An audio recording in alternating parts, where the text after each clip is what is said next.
Hello, welcome back to Gray Area. This is Alex, and I'm here with the man, the myth, the legend, the house gangster, DJ Sneak. What's up, man? How you doing today?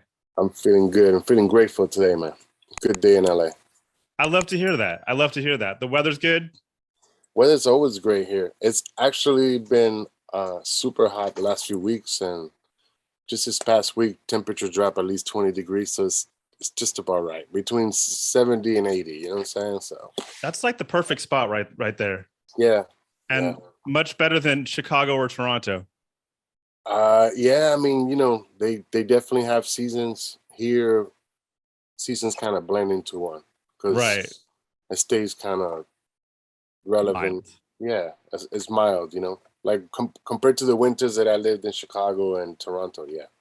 Oh, bless your heart for being able to deal with that for so long. I couldn't do it. I don't like seasons. I deal with it because, in Chicago, I was too young when I moved there. I was a shorty with my parents. And then Toronto was different because I just wanted to try a different city. Yeah. And I ended up in Canada, which is completely a different country, but it was awesome. And, you dealt with the seasons and whatever. You knew when it was going to get cold. You knew when it was going to snow and whatever. And then you can only put up with that so much, man. For sure.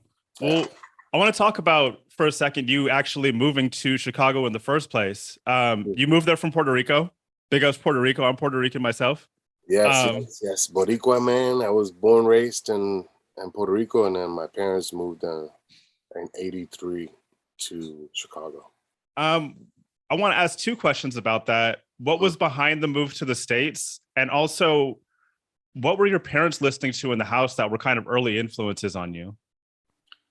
Honestly, the move from Puerto Rico to Chicago was, we're talking the 80s and the recession, like the Reagan years, right? So Puerto Rico is really, really bad at that point, economically, and my stepdad had an uncle in Chicago who was working a factory job or whatever. And he's like, yo, I have extra room.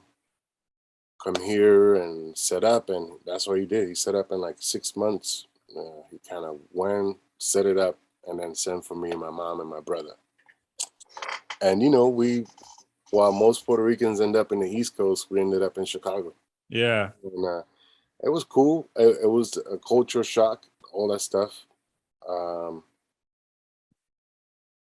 In terms of influence, man, I mean, I was listening to Southside Merengue, bro. I was like, that was my shit all day. Yeah. Before reggaeton and all that shit came, it was the real 70s and 80s salsa that my mom and my pops, who loved to dance. Yeah. They still do. They're in the 70s, and sometimes if you put the right sound, they'll get up and start dancing, and like to hear that. That shit, that was my influence in terms of party feeling, like feeling good to the point you have to get up and dance, So I got that from my parents. When I started DJing and going out, sometimes they would go out dancing for bands and come at 4 or 5 in the morning, and I'll be coming back too, and I'll be like, oh, shit. But it was fun. They, they understood that the house music part was it was a bigger influence for me. The radio at that point. Right. There was a couple of radio stations that were dedicated to dance music, even though it wasn't called dance music. Right. It was semi-disco funk and early electronic house, the morphing of shit, So it was a combined, but it was every day, and it was 24 hours a day, man. So we were getting educated by just listening. Yeah. And then, I mean, we listened to Bambaataa. We listened to everything in New York that came there too. So it was one of those stations that were, and then on the weekends they had DJs, and Farley Jack Master Funk was one of my biggest influences, and probably the first dude I ever heard on the radio. And then Rafi Rosario. Yeah. And Rafi's Boricua too. And once I put one and one together, like my interest for the music became bigger, because his music was early Latin house with his vocals on it too. And he was Right. in Spanish, and I was like, holy shit, that's so me, you know what I'm saying? So that really brought me into house music. It really makes sense that you got into dance music too, not just because your parents were into the Latin American form of dance music, but because it was like you were so surrounded by it in Chicago with all those influences. And I know discovering house music was like a real big part of you understanding America. Like that's how you kind of discovered what it was like to be American. We landed in December 26, 1983, and the summer 84. Yeah.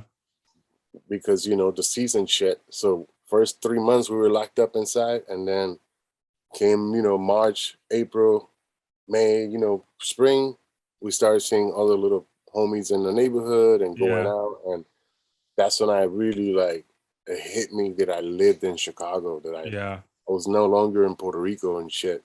My grandma's house in Bayamon, I was like in a city, you know, and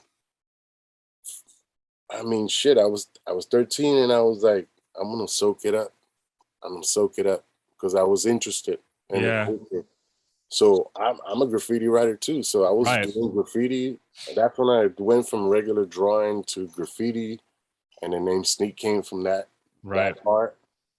And then obviously breakdancing, hip hop, all the shit that was exploding in New York, and you know, that was resonating everywhere. New York and Chicago were right up there with that, you know what I'm saying? So it was part of culture. Like I thought, cool, I'm learning American culture. Yeah.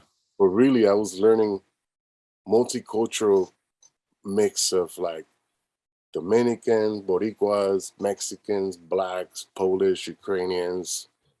That's around me, that was like the mixture there, you know, and we all lived there, man. Like, you know, that was the neighborhood we could afford. So that's where we lived. Shit. But we were really mixed. Yeah. And everybody had their shit. Everybody either loved freestyle or they loved hip hop or they breakdancing. And that was all that year, and that summer of 1984 is what I call the year of like the culture really expanded, you know. And I was into it from graffiti first. So obviously I'm listening to hip hop and learning English because I didn't fucking speak English, man. Right. You know? Yeah, I feel that, man. So you moved from like graffiti and you learned to, and you got into DJing, and you got into that deeply like as a teenager, and then you ended up working for the record stores that you were hitting up all the time. Yeah. How did you end up working at Gramaphone? Because I read or I listened to on a podcast that when you first started coming in there, they were kind of disrespectful to you, or you know, they were like, who is this kid? As a consumer, as somebody who wanted to buy records, the first few times it was hard to find Gramaphone because there was a little hole in the wall, you know? Right. And then once you found it, it's like the people who worked there, I mean, I made friends with all of them after I joined, right? Yeah, yeah. But I can see how, I mean, they were partying, bro. They were partying. They had a medicine cabinet with lines of fucking coke in the back in the bathroom. Like they would generate so much income and all stuff. And like the owners were gay. Two of the owners were gay. The other guy was a military guy. It was like a very mixed Brady bunch. And it was like, you know, that's where Derek Carter came from. That's where Rafi worked there. Right. When I joined, I was like 94. And I had come from another store that I worked for 4 years. So I was kind of like the rival or the equal of them on the more northwest side, and they were on the east side. Right. So we had space, right? But we were a bit more in the Bad Boy Bill, B96, Radio Jock, you know, that type of shit. And they were into like hip hop, underground, techno.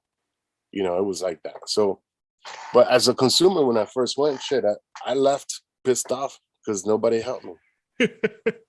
But I was like, yo, I'm a nobody. I get it. Right. I got $80 and I want to spend on some records.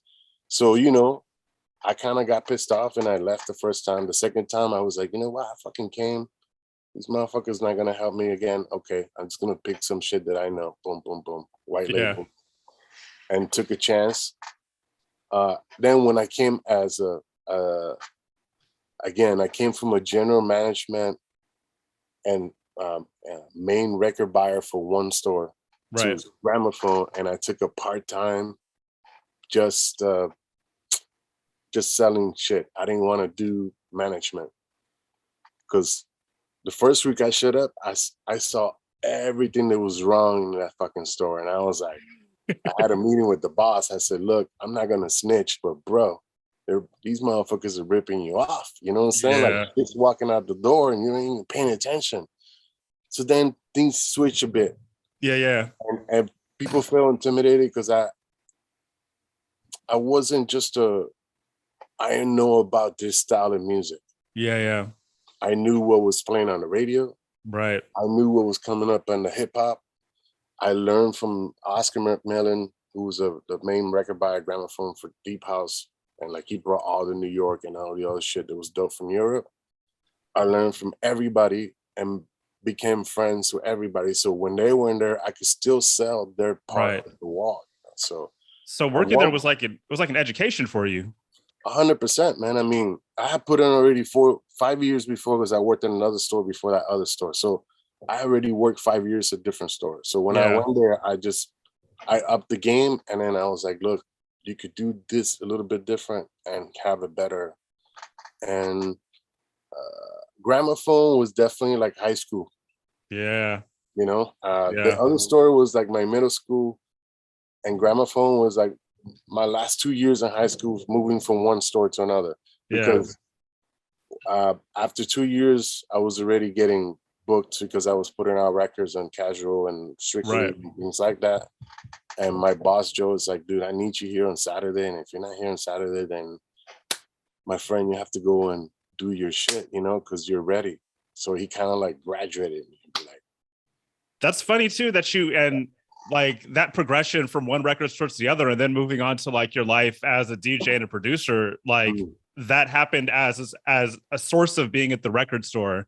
And back in the day, the record store was like the barbershop. Like it was a hub of information, interaction, relationship building. This is pre-internet, you know. This is when we used to call, and I was a buyer, so I bought from everybody, all the distributors in the East Coast, Liaison, Watts, Downtown. I knew everybody's names, everybody's numbers, little Rolodex with the number, and be like, what do you got today? Ship me some over here in Chicago. Like, I was that guy too, you know. So the education was really amazing in terms of retail, you know. Yeah. Once somebody put the idea that everything was gonna be digital, things change, you know. 100%. Prior to that, I can say that as an artist who made a living from a little bit of record sales, you know. Yeah. If you sold 2,000 records as a label, you knew that you were gonna get at least $4,000 fucking return. You made your money, you pay your shit, and then once it went digital, it was like, dude, you were nearly making $4 on a record, now you're making 50 cents, and then you got to split that with the artist. It was like, didn't make sense, you know. That must have been a big part about why you decided to go independent later on too. Like you made a big deal out of how much the industry had changed and how you took back all of your masters and stuff. Yeah, it didn't make sense to be in a system that I had even been for 7-8 years straight as a successful DJ who's playing around the world and dropping records and doing remixes. And then when you see the back end of it, you're like, what the hell? You know what I mean? And then you realize that after a while, I even stayed in it too long because I was ready to jump 5 years before that, you know. Right. I was like, this shit is gonna take a dive. Once they sold Beatport to somebody and things had started changing, I was like, oh, this, you know, for people like me who came from from mixtapes and CDs and records, I was like, I'll backtrack and go back to that old shit. But and I'm not gonna make thousands, but I'm not making thousands with those platforms. You know what I'm saying? Like, well, so you might as well make make a little more money. Yeah, and then, you know, it's not even the money part, man. I want people to have physical shit. I'm tired of the file, you know. It's like there's no I came from what you see behind me. You know what I'm saying? And it's like that's my life. I still play every Friday my records. I pick 100 records and play for my private streamers and shit. And like people love that shit, man. It's like you can't replace one thing with the other. You know. Right. I just Absolutely. you know, everybody says I make the moves because I'm DJ Sneak, you know, and I haven't put up with people's shit. I speak my mind. I've always been true and all and original towards like the love I have for house music and the craft of DJing. You know what I'm saying? Like I take pride. Yeah. Pride has shocked a lot of people, especially in the last 10 years when all this EDM shit came through. And I spoke about Swedish Mafia and everybody else. And I was like, you're a bunch of phonies. You know what I'm saying? It's a show. I get it. You're entertainers. You're not disc jockeys. You're not DJs who love music. You don't understand this shit. But I grew up in it, you know? So I took a lot of low blows too, man. No, 100%. I would speak my mind, and then especially in England and London press and whatever, when they want to take you down, they'll chop you down. They'll try. Yeah. You know what I'm saying? Even if they don't really give a shit, they're like, oh, whatever. They see me as a threat sometimes because I speak. I won't shut up. If I see something I don't like, I'll be like, yo, what the hell is this? You know what I'm saying? Like, not play along, be like, oh, okay, I'll give you a break this time. No, man, this that we've been doing it now for, 40 years, at least 40 years, man, because I remember Frankie Knuckles saying the first 30 years, you're just practicing to get, after 30 years, you're going to get recognized and people going to really know like and I miss him a lot, man. But I understand now because I've been in it 30 years. Yeah. And, you know what? I'd rather be controversial and claim all my masters back and then redistribute the masters the way I want. Well, and here's the thing, man. Like, if they're still talking about you and you have something to say, whether or not they're saying something bad about what you're having to say about what you're saying, something good about what you have to say, they're talking about you because your words have weight. And your words have weight because you've been around for so long and you have the position of perspective. Yeah. I mean, I was getting picked on, bro. I was, magazines will, to make up a story, will grab a picture of mine and take a one-liner from another interview and make a whole new thing. And I started calling Mix Mag and other people and be like, what the hell are you doing? Like, I'm trying to be cool and get 2 points. That's why I got off of Facebook and Twitter. I exited all that shit. I was like, man, I was DJ Sneak before that shit came along. Right. And you'll still be DJ Sneak after. So then I made that decision to be like, yo, I'll stand on my own 2 feet and still do what I do. I still make music. I still love everything about the music part of it. Yeah. The music industry, the business of that, I can't care less, bro. I can survive on my own. Well, I mean, that's what's changed though, right? You've said this too. House music hasn't changed. And like, let's be honest, like a lot of the stuff we're hearing today is so similar to what was coming out in the late 90s and in the late 80s. And it's the industry that's changed, right? I mean, there is good music out there and I give it to the people and it's globally. Because sometimes I get a track from like the most random place. Some kid is like, oh, my name is this. I just want you. And sometimes I'll click on it and be like, all right, let's listen. And something good comes out of it. And I give them like, yo, man, that's dope shit. Like, keep doing this. I can tell you were inspired by somebody who really loved music. You don't want to be on this top 10 list. Yeah. Most of them start there. But then once they're hit with a bit of the industry or like, oh, I need a manager or I need to do what these people are telling me, they're gone, man. Yeah. So I give hope to like the young ones, and I often say, I said, you know what?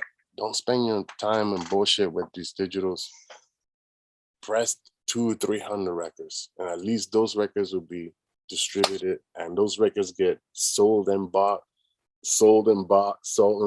until it gets to Discogs, and then somebody like me will be like, scoop them up. You know what I'm saying? It's like they keep going. It's not just the file. you know. The file gets deleted eventually. That legacy with the physical copy lives forever, man. I mean, you could do a playlist, and a week later you're done with that list, and you're moving on to the next list, and it's like, okay, so you lost music, you lost contact with something that you thought was cool one day, and then the next day it's already next to the next one. Nah, bro, you know. That's why I love my records, because they tell the truth. I have a slogan. My new slogan is records don't lie, you know, because whatever's on that shit was gonna hear, and that's how it's gonna be, you know. So I strongly back to that, man. I love that. Yeah. I want to talk a little bit about your career as a producer. And I thought it was really interesting to find out that when you started producing, you got into it with only 4 pieces of gear, and I still have them in my studio. No shit, you do? Yeah. I love to hear that, and that kind of like formed a foundation of like that raw sound that you had back in the beginning, right? Do you think that having those limits on what you could produce were advantageous to your creativity? 100%. Even I tell that to people today, because today sounds weird, but I'm using the Pioneer DJS 1000. It's a sampling drum machine. I love it. It's a great piece of machinery. I mastered this machine, you know, and it was out of necessity because I didn't have a studio in Ibiza where I was spending 6 months of the year. Right. So I adapted that, and I brought one, and I got some little speakers out there, and I was making tracks, and I was like, now I've mastered this box, you know. So, and then people ask me, yo, but it's so limited, or I don't understand how you're doing your stuff and it comes out so good. And I'm like, dude, the limitation is what's gonna help you get creative. You're used to just using presets. Yeah. You know, Ableton, boom, bam, boom, whatever. Sounds like everybody else's shit. Here, you can sit down and cut and trim and pick the sample you want and then replay it at your own beats. You know what I'm saying? So it's like, I tell kids to open their mind a bit with the machine, you know. But in the beginning, I bought a TR-909 Roland. I had that box maybe about 9 months before I bought my first Akai S950 sampler. Right. So in those first 9 months, I learned how to use the 909. You know, I was making beat tracks. That was it. I was Kenny jamming Jason making beat 909 tracks, 909 tracks. But I learned how to sequence. And once I MIDI this shit to the 909 and to the 950, and I was pulling the samples, I was like, oh damn. And then explosion happened. I started making tracks. And I was already a DJ. I already heard things together that sounded good. I was like, man, this beat here, that here, boom. So I was putting ideas, but I just didn't know how to do it. And those were my first 2 boxes. And I rode with that until I got enough money to buy me a little board and a DAT recorder. Yeah. Because that's how you record. That's how you did it. Yeah. Right? So those were the 4 things that I had to work with. And I had no effects, I had no compression, I had no nothing. I just, whatever I sampled it hot or the way I want it. So then when I played it back and sequenced the shit, sounded good. So, you know, listen, a lot of people are like, yeah, DJ Sneak and all this shit. The first 20 records I did, I was messing around and practicing, man. People liked what I was doing. And they were like, look, let me get those tracks and pull them out. Oh shit, cool. You know, give me something. Give me some records when the shit comes out. And I was at the stores. I was like, yeah, I push my own records. You know, it's like a rush, you know, because you're pushing it. Then you actually go out and somebody's playing your shit. And you're like, yeah, you know, that was my motivation. Part of my passion. It was like, yeah, I love that. The first time I went to Sound Factory Bar in New York. Yeah. The day before, I had met a few people, and I went to Strictly, dumped some tracks with Gladys. They're like, yo, tomorrow we're meeting at the bar. I had met like through Roger, which was one of the first dudes I hung out in New York. He introduced me to Todd and a bunch of the people because we went to 54 studios, and then it was like a big explosion in my head because I was like, dude, I was selling all these people's records, you know? So it was dope. Tenaglia, Francois K, like I met them all on one day, and I was like, oh my God, what a beautiful day. You know what I'm saying? I so bet, dude. The next day, like I'm at the Sound Factory bar and I meet Kenny because I saw Todd. He saw me there. He's like, yo, I remember you came with Roger. You know, we talked yesterday. Todd and me had always been fucking amazing friends after that, man. But he saw me, he brought Kenny, he brought everybody else. We're all hanging out, smashing, Louis playing. And I hear Show Me the Way on Polyester EP, which was one of my favorite tracks they came out beautiful, came out on Henry Street. And he just got the promo of it. So at this point, I had the promo, he had a promo. I don't know, John, you know, maybe 10 people. Johnny D, whoever did. My dog, he played that record like 8 times in an 8-hour period. He would play with it, he would bring it, he would fade it in. I'll be like, oh my God, Louis Vega's playing my fucking record. That's so crazy. Everybody's here, Mike Delgado. I mean, it was crazy, dude. You know, Armand and Junior came and Gladys. It was like a strictly party at this fucking shit. Barbara was singing. It was like for a Chicago kid that never experienced New York underground. Yeah. I was blown away. What a way to experience New York for the first time, man. Not just like meeting all of these like people that you had looked up to for so long, but to walk into one of the most legendary clubs in the scene and hear one of your tracks playing by one of the people you look up to. Dude, I was tripping out. And then I walked all my way in to like where Louis was playing because, you know, he was out there and we were down. And you know, I thanked him. I was like, man, I made that record. He's like, oh man, I love that track. It's so awesome, you know, it's so raw. He's like, so raw, because he knows he could do it probably better, you know, but he's like, I love the texture raw that you got on that shit. And I was like, thanks, man. Like that was a big boost for me, man. Like that was 95.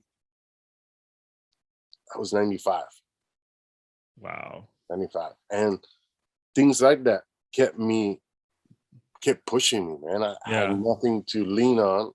It was these like moments that when I met Roger and when I met Todd and all these other people, you know, that I used to be like, yo, I sold your records. I sold all your shit for all these years. Like Todd is like my kids call Todd Uncle Todd. You know what I'm saying? Love that. Yeah, and because we were hanging around Ibiza and you come over and hang out with us, and you know what I mean? Like it's beyond the DJ producer. We have a bond too. That's family. Yeah, man. Same with Kenny, same with, you know, a lot of dogs who I give a lot of respect for American DJs who still go through Europe and do the hustle because it's dominated by the UK and the Europeans that dominate the market, all the agents, all the agencies, all the festivals, all that shit is theirs. Yeah. We're sort of a sprinkle of real shit in between their garbage. You know what I mean? Well said. Yeah. Well said. Because when we go, we fuck it up. We ain't there to take pictures. You know what I'm saying? Like, and that goes for everybody. Dennis Ferrer, Louis and Kenny, Todd. There's a handful because there's not too many. Roger too, bro. Roger's a beast, man. 100%. I mean, that was one of the first to do it on 4 turntables and can still rip it like no other today. Yeah, like we're all hitting that 50 to 55 age, but we still can hold it down better than any of them cats out there. You know what I'm saying? And like, it's just the industry's changed, and like I'm more grateful for those times where I've experienced what I just talked about. Yeah, the family stuff, the stuff where you feel like you're really part of a community. That's it, man. Yeah, 100%. So, I want to ask you one question before I get to my last one. And when I first came into the scene in the late 90s, Filtered Disco House was just like the shit. Like it was so big, and you were one of the first to do it. And I got to ask you, like, what was going through your mind the first time you really started fucking with some shit like that, because it's to my ears the first time hearing it. It was such a crazy way to hear recognizable samples that I had grown up with, like my mom playing in the house, you know? Okay, like, so when I jumped into the Chicago scene and stuff, I started going to flea markets and buying tapes, cassettes. Yeah. And sometimes I would run into a Ron Hardy tape, who Ron was like Larry, but in Chicago. Right. So he was doing edits of disco shit. Right. You know, so it was already implanted. Right. Then what really made me want to go that direction was Todd Terry. Because Todd was also messing with disco samples, but giving it a nice kick and a hat and a clap, all swinging, all SP1200 shit. I was like, I own still an SP1200 because I idolized fucking Todd Terry. Yeah. He did all his shit on the SP1200, like a hip hop dude. You know what I'm saying? Like Premier, he was doing hip hop, but Todd was using it for house. And then once I figured Todd, Kenny, Nordicato, Delgado, all these cats were using SP, I was like, buy me a fucking SP, you know? And I found one and like I still have that shit. So it was Todd who influenced the let's try disco on shit. Because I was also doing Chicago booty ghetto tech house with Relief Records and kind of Dance Mania style. Yeah. I was known for that too. So I had two sides because that's how I got to Europe, actually. I made one record that made noise and it was more like a techno record. And I was like, I could do that shit all day too. So then I was doing Relief with Cashmere and Green Velvet, more techno influence. And then with the disco house stuff was like, Todd gave me that, man. And I sampled Todd's beats to get on shit, you know? So Todd really, I would credit him for like really starting to do the best early disco house tracks. Yeah. The filter, though. Yeah. That came from necessity of not having anything else to use, bro. So I had the sampler and the drum machine. I used to sequence all the samples and the 909 with the beats and the samples, right? Oh, wow. That's how I did it. I never seen anybody do this shit, but one dude, that's the dude to show me how to do it. Right. And he used to work with TKA back in the day. So it's like, it's weird. Anyway, I went through each little button under my ass, and then I found filter, and one day I twisted a button, and I was like, whoa, what the? And that became my trademark. So Todd was doing disco, straight disco. I started filtering and making bass lines out of shit. And then sampling the same sample on another channel and then have the high end and then the sort of, that was the S950. And the only people that were doing that were the drum and bass guys too from the UK. Right. And they were doing early jungle shit. They were doing a bit of like the filter shit too. Right. They used to also use the Akai 900 or the 950 did the filter effect. Oh, what a great story, man. I love that it was out of necessity and not out of like, grand vision. You were just like, this is the only way I can do it. So I got to figure this shit out. You know, it was like, first I figured out how to like make the beats, then sequence, then lay the samples with the beats and do the sequence. And I was like, that's all good shit splam. I could only twist the buttons in the 9-line so much. What does the S950 allow me to do? And then I started going to each bass and I started going, it's written right there in the sampler, bro. So I just be like, okay, number 3. Okay, what does that do? Oh, that's cool. So then I figure out how to kind of master a little bit and make the samples do certain things. I figure out time stretching by myself. I didn't watch a YouTube tutorials on how to fucking time stretch. No, I was like, and I was like, oh, Special K was one of my favorite tracks. And that is where I figure out how to use the time stretch. I love it. So it's just the limitations on what you have to work with, right? Yeah. I was going with that, but because I was such a purist and heart on the DJ part, I made music the same way I DJ with aggression.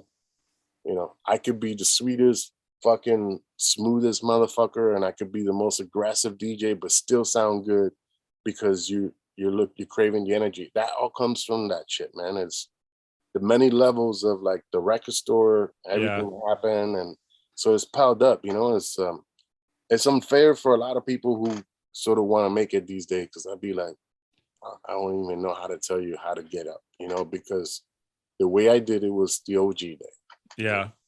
When everything was organic and we just tried things. You know, so. Well, thank you so much for taking the time out to speak to me today. No problem. I mean, beautiful to hear all of these amazing stories. And I'm an absolute pleasure coming back. You know, I'm looking forward to, you know, being in front of people too. I've been doing a live stream, and that's great. And if anybody's interested, I'm on a private platform. As I can send you the link or whatever. It's monad.social. Monad.social is the main thing. But then you can find DJ Sneak, and it's like I do every Friday 5-hour sets, all vinyl. So if you want to see the original DJ Sneak, it's like, and you know, I got 4 cameras. It's like I make a party happen. I just bring it to your house, and you know, that's been fun through COVID and this past 3 years, and actually allowed me to regroup a little bit because I was so going for so many years, you know. Yeah. And now at 51, I'll be like, yo, hold up a second, just work smarter, don't work as hard as you were working. So that's what I'm focusing on, man. It's like, but mostly focusing myself first, health, mental health, all this shit. I got 2 kids, I got a beautiful wife, dog, beautiful house in California. It's like I'm enjoying of what I worked so hard for. Good. You're enjoying the fruits of your labor is good to hear, and I'm glad that you're taking care of yourself and that you have all this perspective and you're putting it to good use. Yeah, I mean, you know, fucking, I've been smart. All I did was back in those. If we go back to '83, all I did was like be interested in something I heard. Yeah. And then I just went to intuition. I really like this. I'm gonna follow it. I never knew it was gonna be DJ Sneak one day, that people would know me for what I did, but it was the passion that kept that shit going. It's like, I really loved what I do. So then it reflected through my whole career. Yeah.